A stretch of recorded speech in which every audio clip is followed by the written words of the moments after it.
speaker holds the highest and most distinguished rank in the Boy Scouts of America of an Eagle Scout.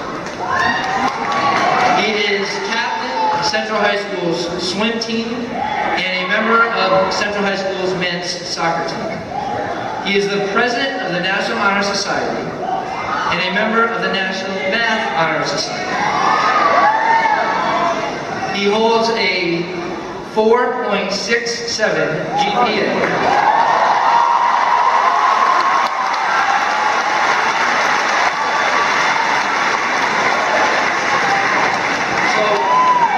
Let me quantify that for you. First of all, I've been doing this as the principal for 8 years. That's the highest GPA I've ever seen after 4 years. So I had to do some research. He has taken 33 classes at Central.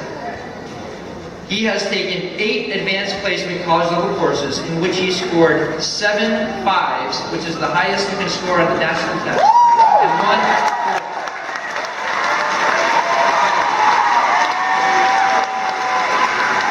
Out of his 33 classes, he has 31 A pluses, 1 A, and 1 A minus.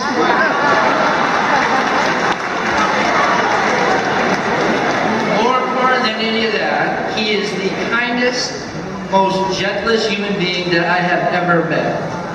His strength is that he never makes excuses, and he always strives to be the best. Ladies and gentlemen, it gives me great honor to introduce your 2017 valedictorian, Mr. Kamran Noori Shirazi.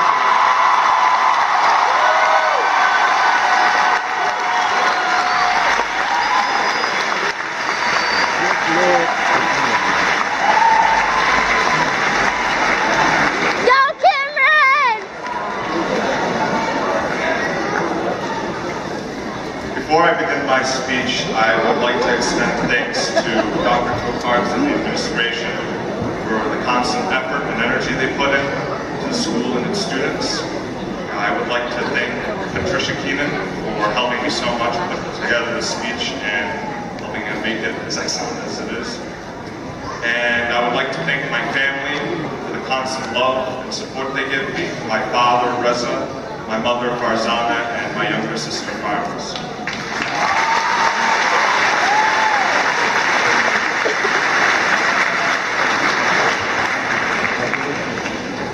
That being said, we high school graduates now stand at the gates of our future. Our whole lives are laid out ahead of us, free for the taking. We have learned many lessons, both within our classes and beyond the walls of our high school. Lessons that have shown us the importance of taking care of those around you, the intelligence and grace that is unique to each and every one of us, and, of course, how the path to success is often littered with defeats.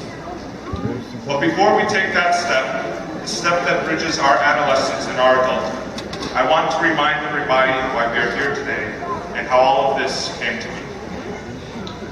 My father came to this country over 40 years ago with very limited English in his vocabulary, a few dollars in his pocket, pieces of paper with the phone numbers of his distant relatives in America, and a degree from a 2-year college. When he was accepted into university and began to attend, his language skills were so weak that a classmate of his once told him, "He'll never graduate, might as well give up now." But my father pushed on. Every night he would attend night school for English language learners, religiously taking notes and practicing so that he could pass college. In 1980, my father, first-generation college student, got his bachelor's in chemical engineering.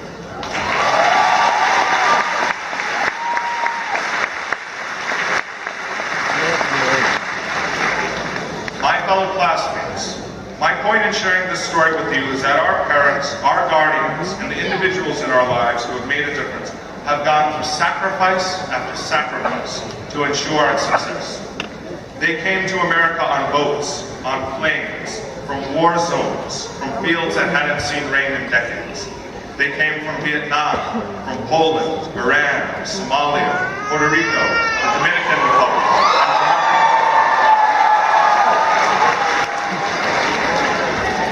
and others came from different parts of the United States to Springfield, and many more were born and raised in Springfield, with familial ties to the city stretching back several generations. Whatever the case may be, they were certain of nothing but two things. One, they would try to make a life for themselves here. But more importantly, they knew that they would raise children who would do things they could only dream of. When we receive our diploma today, we carry not only our certificate of graduation from high school, but our parents' dreams and hopes. We carry with us the grand but beautiful burden of making them proud, showing them that through their hard work, they have created individuals who are ready to change this world for the better. So we acknowledge all the parents and individuals.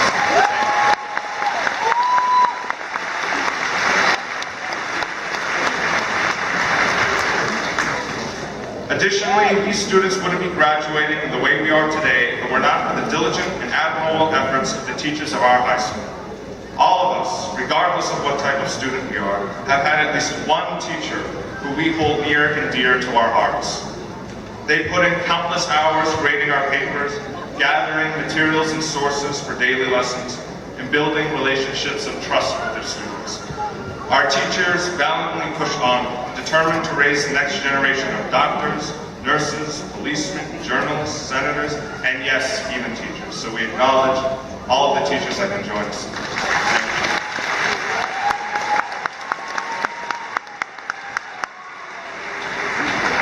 While I am sure that many of us could go on and on about those who have made an impact in our lives, we must remember the most important individual who brought us here today, us. When all is said and done, it is we, the students, who worked for that diploma and made this graduation a reality. Even though we now embark on a new chapter in our lives, many of us still hold regret in our hearts, or even worse, the notion that we aren't smart enough. If you think you aren't smart, well, then think again. Oftentimes, when we judge ourselves harshly, we fail to see the inner beauty of our minds and characters. And there isn't a more evident example of that than in the high school experience. Because someone isn't exceptional at math or science, or well-versed in history or English, they think they're dumb. And the truth is that conception is wrong. While I may be able to solve calculus in my head or preach about the conflicts of the Cold War, I cannot speak Polish or Vietnamese or Spanish or Somalian. I don't know every rule there is to memorize baseball, or the best position to gain an advantage over your opponent in wrestling. I have not read the works of Hemingway or Orwell, and you can bet that I couldn't read a piece of sheet music if I liked it.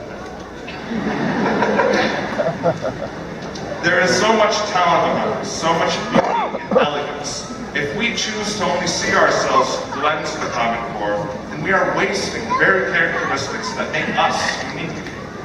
I know people in this audience who speak German, who have traveled Europe, who can sprint and jump hurdles faster than I can write my name down on paper.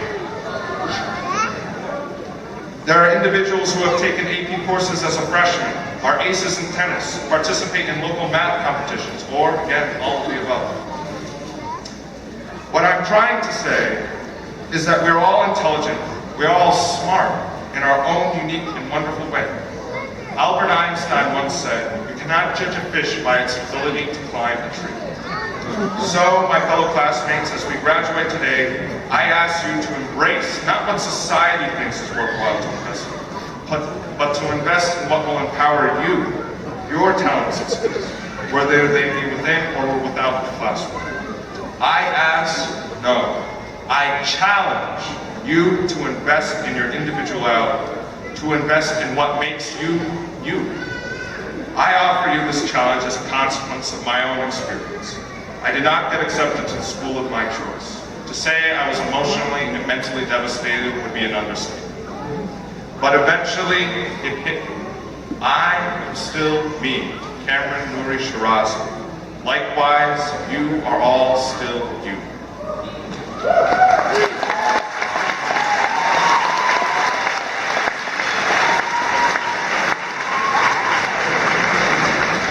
Today, we face a world that is in a state of disarray. Civil wars rage on in nations across the globe. Lack of adequate healthcare services leaves millions at the mercy of curable diseases. Corruption in governments has resulted in citizens losing faith and trust in their political establishments and their representatives. And issues such as racism, misogyny, homelessness, violence, and illegal drug use continues to have an iron grip on our communities today. Clearly, it doesn't take much to become disheartened with the unfortunate events unfolding around us. What we must do, however, is look around and see what we can do for the better. My fellow classmates, my colleagues, my friends, we have the potential to reshape the world. In this audience, we have community leaders, politically active students, and unsung heroes whose kind actions may often go unrecognized, but who are nonetheless always doing the morally righteous thing. It is our duty, our sublime obligation, to show the world that there is more light than darkness in it, that there is more good than bad, that there is more potential for greatness than hopelessness and sorrow. Today, we may be sitting in these seats in our graduation rows, but tomorrow we will be business executives, politicians, healthcare providers, ambassadors, and most importantly, leaders. We must cooperate with one another to ensure that this dream of a more peaceful and prosperous tomorrow does not fade away. We must work with one another, not as black and white, as Hispanic or Asian, as middle class and lower class, but rather as brother to brother, sister to sister, and brother to sister. For if we do not set out to build this bright vision for the future, then who will? Clearly, the world cannot be transformed in a single night, but I sincerely hope that my words will give us all the encouragement to endeavor to change our communities, our nation, and our globe into a better place for all. My last piece of advice to you all is this. The road to success is potholed with failure upon failure upon failure. It will hurt you. It will make you contemplate everything that has ever happened to you, and it will make you say, why me? But the most important thing that we can do when we fall is to pick ourselves back up, because our failures do not define who we are, but rather our characters and the actions that we carry out on a day-to-day basis. Don't you dare let anyone tell you that because you attended a public school, whether it be a high school or college, that you aren't bound for success. Don't you dare let anyone tell you that because you're black, Hispanic, or Middle Eastern, or Asian, or white, that certain paths in life are blocked. And most of all, don't you ever let anyone tell you that because you come from Springfield, Massachusetts, you have no place in it.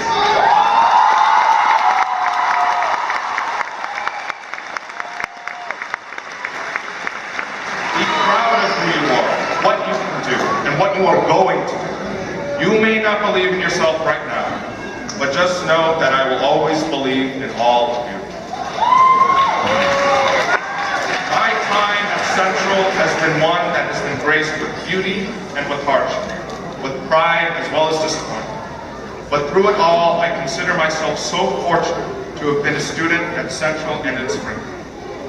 And the friendships and bonds that I have forged with individuals in this audience and on this stage.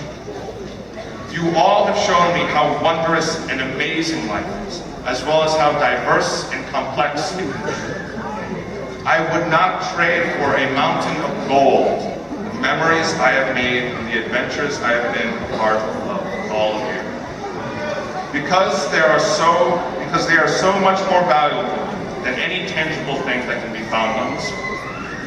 Thank you all for allowing me to walk side by side with you in this spectacular journey we call life. To my classmates, I congratulate all of you, and I wish nothing but the best for you.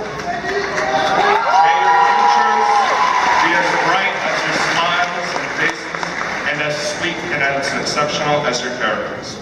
Soar high, Eagles. Soar high. Thank you.